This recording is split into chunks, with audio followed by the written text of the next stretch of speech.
दोस्तों, आज की कहानी एक सुंदर वेश्या महिला की है और एक साधु की है जो गांव आए थे। ये कहानी रहस्य, रोमांस और बदलाव से भरी हुई है। कैसे इस महिला की मुलाकात साधु सन्यासी से होती है और कैसे ये कहानी एक अनोखे मोड़ पर पहुंचती है, जानने के लिए इसे अंत तक जरूर सुने। पुराने समय की बात है।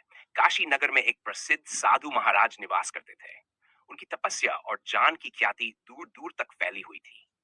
लोग उनकी शरण में आते और जीवन का सही मार्गदर्शन प्राप्त करते। उसी नगर में रत्नमाला नाम की एक सुंदर, धनी लेकिन बदनाम वैश्य महिला भी रहती थी।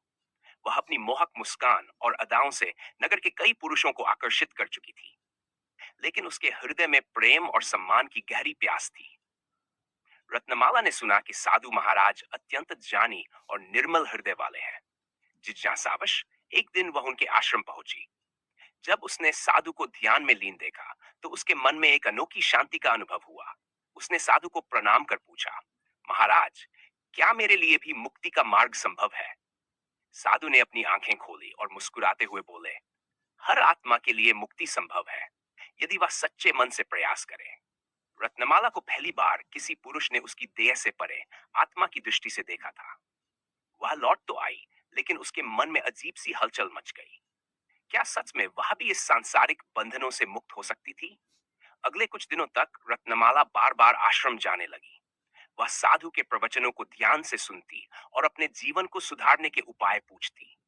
धीरे धीरे उसके हृदय में साधु के लिए गहरा सम्मान और प्रेम उत्पन्न होने लगा। लेकिन यह प्रेम सांसारिक नहीं, बल्कि आध्यात्मिक था।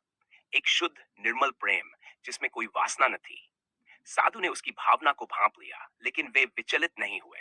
उन्होंने उसे समझाया, रत्नमाला, यह प्रेम तेरी आत्मा का जागरण है। इसे साधारण प्रेम मत समझ।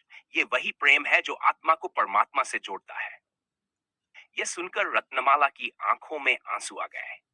उसने निश्चय किया कि वह अपने पुराने जीवन को त्याग कर साधु की शिक्षाओं के अनुसार सत्य और साधना के मार्ग पर चलेगी। धीरे धीरे नगर में चर्चा होने लगी कि प्रसिद्ध वैश्य ने अपना व्यवसाय त्याग कर एक साध्वी का जीवन अपना लिया। कुछ ने उसका तिरस्कार किया, तो कुछ ने सराहा। लेकिन अब इन बातों से रत्नमाला को कोई फर्क नहीं पड़ता था। वह पूरी तरह साधना में लीन हो चुकी थी। सालों बाद जब साधु महाराज ने अपना शरीर त्याग दिया, उसी दिन रत्नमाला भी ध्यान में लीन होकर अपनी आत्मा को परमात्मा में विलीन कर गई। इस प्रकार एक वैश्य और एक साधु के बीच का प्रेम कोई सांसारिक प्रेम न होकर आत्मा की शुद्धता और मोक्ष का मार्ग बना।